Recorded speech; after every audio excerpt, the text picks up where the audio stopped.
Welcome to our YouTube channel commerce with Kanojia ma'am. Students, आज का जो हमारी वीडियो का टॉपिक है वो है सिचुएशनल फैक्टर्स अफेक्टिंग रिक्रूटमेंट। यानी कुछ ऐसे फैक्टर्स जो सिचुएशंस के अकॉर्डिंग बनते हैं और जो रिक्रूटमेंट को अफेक्ट करते हैं। तो कई सारे ऐसे फैक्टर्स हैं जो सिचुएशंस के अकॉर्डिंग बनते हैं और हमारी रिक्रूटमेंट प्रोसेस को अफेक्ट करते हैं। इस वीडियो के अंदर हम वही कवर करेंगे। ये स्टूडेंट्स वीडियो चैप्टर नंबर 4 की पार्ट नंबर 2 वीडियो है। इससे प्रीवियस हमने पार्ट 1 वीडियो कवर की है, वो आप पढ़ लेना।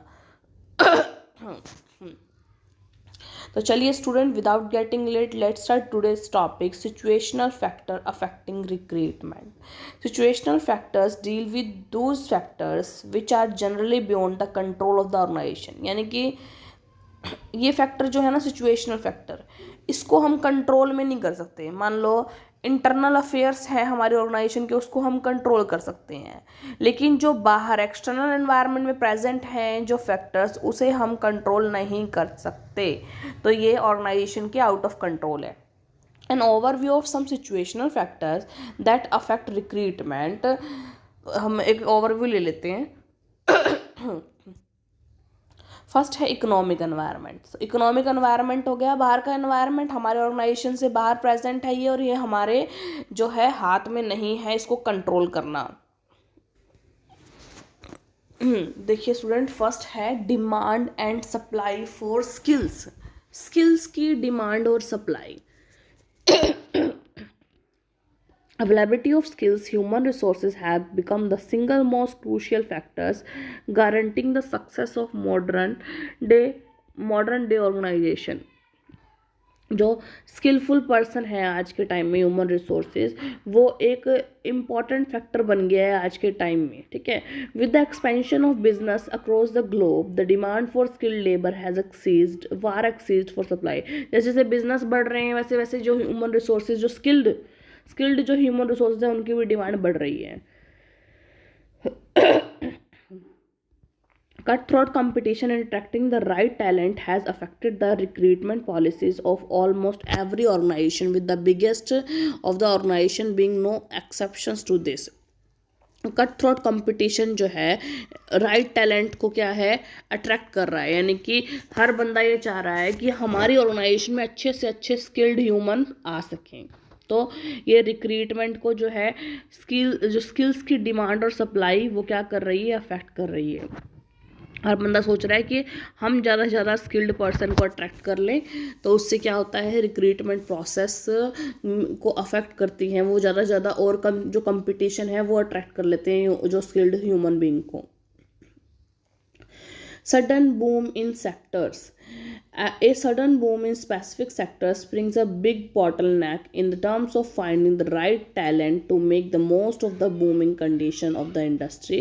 Naturally, organizations have to adjust their recruitment efforts in terms of available talents.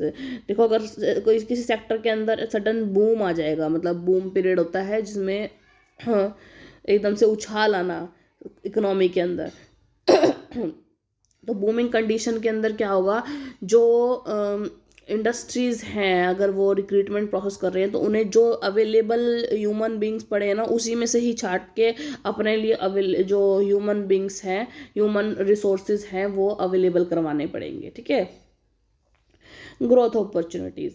Those industries or sectors which are witnessing a big growth find it difficult to recruit the right employees without a substantial increase in their HR budget allocation. देखो, जो बड़ी बड़ी industries हैं जो growth कर रही हैं, उसको डिफ़िकल्टी होती है कि राइट पर्सनस को रिक्रूट करने में किस चीज़ के HR बजट बढ़ाना पड़ेगा, तभी जाके जो है अच्छे ह्यूमन रिसोर्सेज आपको मिलेंगे।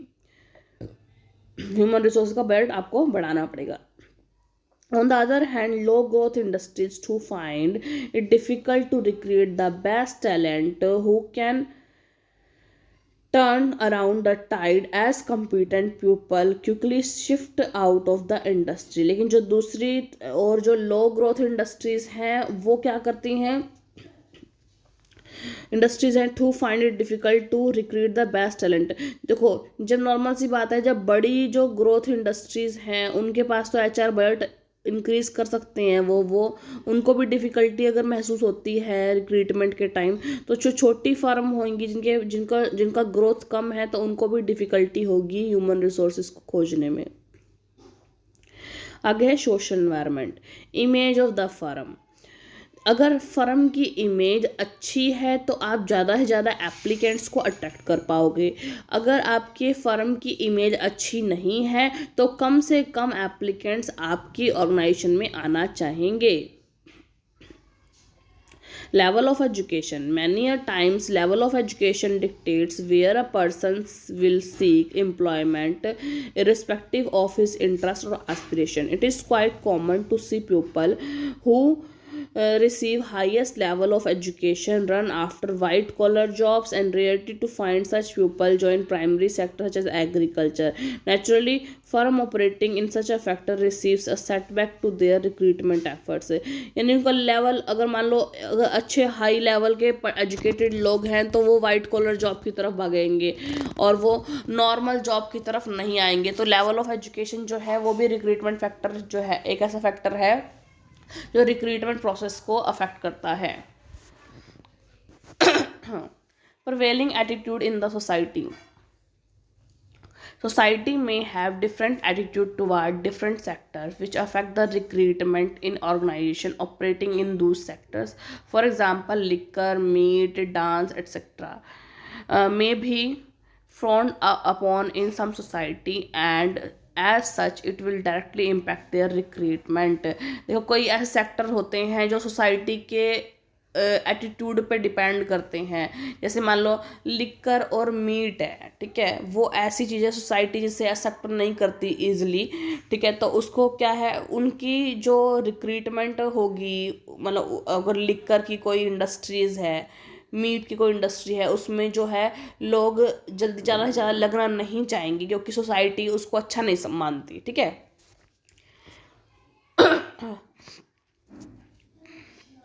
टेक्नोलॉजिकल एनवायरनमेंट, तो देखो न्यू टेक्नोलॉजी, नई नई टेक्नोलॉजी आ रही है आज के एनवायरनमेंट में, जिसमें मतलब हर रोज़ ऐसा होता है कि कोई पुरानी टेक्नोलॉजी होती है वो ऑब्सोलेट होती जा रही है। तो इस टेक्नोलॉजी चेंजिंग के एनवायरनमेंट के अंदर हम प्रॉपर तरीके से स्किल्ड और नॉलेजफुल पर्सन को ढूंढना जो आज की टेक्नोलॉजी के साथ चल सके, वो एक बहुत मुश्किल टास्क है।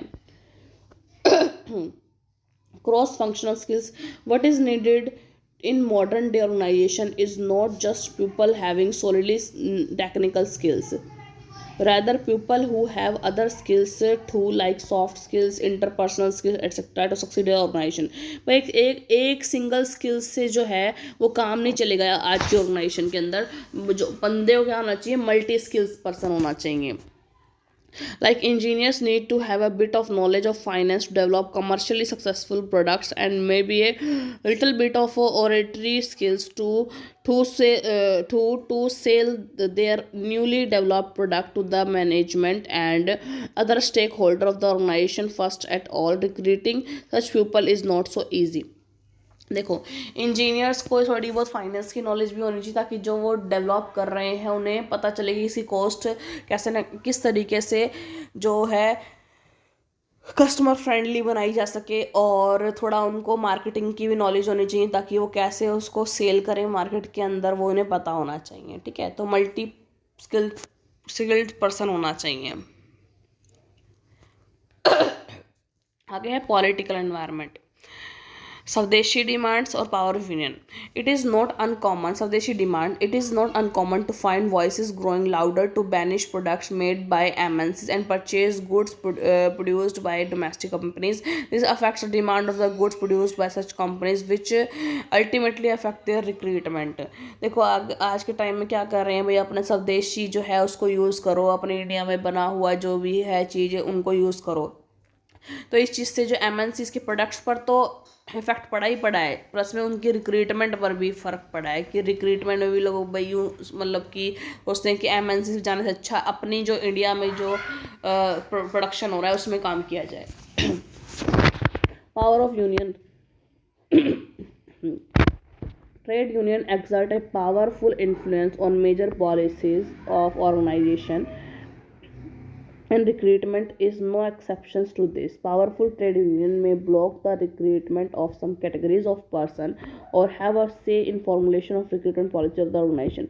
देखो जो यूनियन होती है ना, ट्रेड यूनियन होती है, वो क्या करती हैं, रिक्रूटमेंट प्रोसेस में एक बाधा उत्पन्न करती हैं। वो क्या कहती हैं, जो पावरफुल ट्रेड ब्लॉक कर सकती है रिक्रूटमेंट प्रोसेस को कुछ कैटेगरीज में, कि भाई ये इस कैटेगरी में ये रिक्रूटमेंट ना किया जाए, जो हमारी ऑर्गेनाइजेशन के अंदर ही है, इंटरनल रिक्रूटमेंट किया जाए, बाहर से किसी बंदे को ना लाया जाए। आगे है legal environment, recruitment through employment exchange के थ्रू रिक्रूटमेंट। गवर्नमेंट में provide for mandatory preference to recruitment through governmental employment exchange. In such cases, companies would be forced to provide for such requirement while framing their recruitment policies.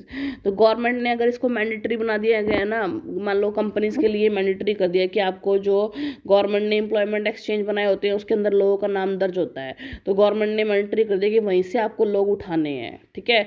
तो फिर company के लिए क्या है, ये recruitment के अंदर अफेक्ट कर रही है प्रोसेस, क्योंकि वो जैसे स्किल ढूंढना चाहते हैं वो प्रॉपर तरीके से नहीं ढूंढ सकते, उन्हें वही एम्प्लॉयमेंट एक्सचेंज में जो बंदों के नाम जो लिखे हुए हैं उसी के अंदर से उनको चूज करना पड़ेगा। Obligation under various labor laws. Many laws have been framed by government to protect and promote the welfare of the employees, like Factories Act, Child Labor Act, etc. Organizations have to strictly go by these laws and cannot contravene any provisions contained in any of this act while making fresh recruitment. देखो government ने ना employees को protect करने के लिए और promote करने के लिए 2-3 एक्ट बना रखे हैं, जैसे फैक्ट्री एक्ट है, चाइल्ड लेबर एक्ट है। तो जो भी कंपनी है जो रिक्रूटमेंट प्रोसेस कर रही है उन्हें इनके हर जो भी प्रोविज़न है उनको फॉलो करना पड़ता है। तो ये एक रिक्रूटमेंट को अफेक्ट करने वाली प्रक्रिया हो गई। रिजर्वेशन फॉर स्पेशल ग्रुप्स को रिजर्वेशन मिला होता है कि इतना परसेंट तो आपको कंपनी को इस कैटेगरी को या स्पेशल ग्रुप को देना ही पड़ेगा, जिससे क्या होगा, रिक्रूटमेंट प्रोसेस अफेक्ट हो रही है। जो स्किल्ड पर्सन चाहिए वो स्किल्ड पर्सन हम प्रॉपर तरीके से नहीं ढूंढ सकते, क्योंकि हमने इतने परसेंट का कोटा दिया ही हुआ है कि ये ग्रुप इसके अंदर रिजर्व है, ठीक है। Laws may provide reservation in appointment in organization, like minimum number of person belonging to the state, family, females, different abled person, etc. इनका एक अलग ग्रुप बना होता है, एक तो डिसेबल पर्सनस का, फीमेल का, और जो अपनी स्टेट से बिलोंग करते हैं उनका, और SC ST वालों का एक वो बना होता है प्रॉपर तरीके से ग्रुप। उसको हम छेड़छाड़ नहीं कर सकते, उसमें उसको वैसे ही हमें फॉलो करना पड़ेगा। Organisation can not override such law, और उसको उस लॉज को चेंज नहीं कर सकते, वो वैसे कैसे आपको फॉलो करना पड़ेगा। इसलिए जो है रिक्रूटमेंट प्रोसेस से क्या होती है, अफेक्ट होती है। तो स्टूडेंट, आज का जो हमारा टॉपिक था, some situational factors that affects recruitment process, जिसके अंदर हमने इकोनॉमिक एनवायरनमेंट के कुछ फैक्टर्स पढ़े, सोशल एनवायरनमेंट के, टेक्नोलॉजिकल एनवायरनमेंट के, पॉलिटिकल एनवायरनमेंट के और लीगल एनवायरनमेंट के। तो आई होप स्टूडेंट आपको आज की जो वीडियो थी वो समझ में आई होगी, आपका टॉपिक क्लियर हुआ होगा। अगर आपको आज की वीडियो अच्छी लगी हो, टॉपिक समझ में आया हो, तो ज़्यादा से ज़्यादा मेरी वीडियो को लाइक कीजिए, शेयर कीजिए, कमेंट्स कीजिए और ज़्यादा से ज़्यादा मेरे चैनल को सब्सक्राइब कीजिए। Commerce with Kanaujia ma'am. Thank you students.